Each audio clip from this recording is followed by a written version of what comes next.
David West obviously was the guy in the second half to really carry the offensive load, and I thought our offensive motor improved. Okay, like we worked on yesterday, like we talked about in our film session yesterday. We got 19 fast break points. This might be more than we've had in 2 months. But you know, our guys got out and they played with force and thrust on the offensive end. We're pretty good when we do that. Hey Frank, lineup you had there at the end of the fourth quarter, kind of going small. You see that as a good match going forward for what you all can do with that lineup? Yeah, against this team, when you got 5 3-point shooters, I think it makes sense.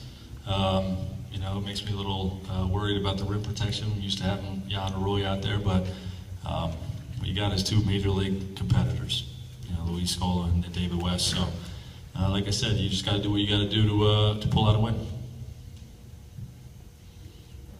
After the 2 missed free throws there and they're within 3, what was the defensive mentality, and was there any thought given to fouling? I'm not telling. We talked about it though. We were all in that locker room after that Game 3 loss. Juxtaposed what was it like in the Thursday night to what it's like in there now? It's the difference between a win and a loss.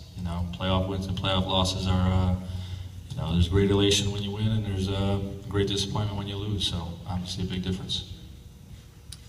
The Hawks had 10 turnovers in the second half, a lot of them at the end of the game.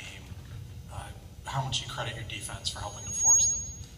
Yeah, I think our defense was solid. I think, especially in the third quarter, we had 10 deflections. I'm not sure how many we had in the fourth quarter, but when we've elevated our level, we're trying to find that defensive gear. It's made us special at times this year. It's been with our hands and our deflections and ability to force turnover. So I think you got to credit our guys, in the third quarter and I'm sure the fourth quarter too. Frank, can you speak a little bit to the game that Paul George played? And was there any way that you were going to take him out and give him a breath in the second half? Well, he missed a couple of threes, and I thought about it, but against this team, when you have the speed they have out there with Jeff Teague or Kyle Korver, he has to play. At least for the defensive end. And that's what everybody's going to look at his offensive numbers: 24 on 10 of 18 shooting 4 threes, but he's guarding an elite point guard all night, and just doing all the intangibles on the defensive end. With your backs against the wall, you had to like what you saw from this team in the fourth quarter. Particularly, you talked a little bit about David, but after he misses those free throws, he comes back and hits that huge 3. Just his mentality as a player and a pro. Best Will I've ever been around as a coach.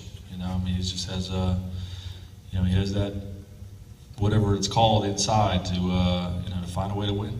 Do whatever it takes to win, and whether it's making a 3 or a big bucket in the post or a defensive play with his hands or a switch out and a good contest on a corner 3, he finds a way to win a game. Anything else? Yeah, Bob. Yeah, you don't call up a play for David West to shoot a 3. Can you just sort of take us, or did you?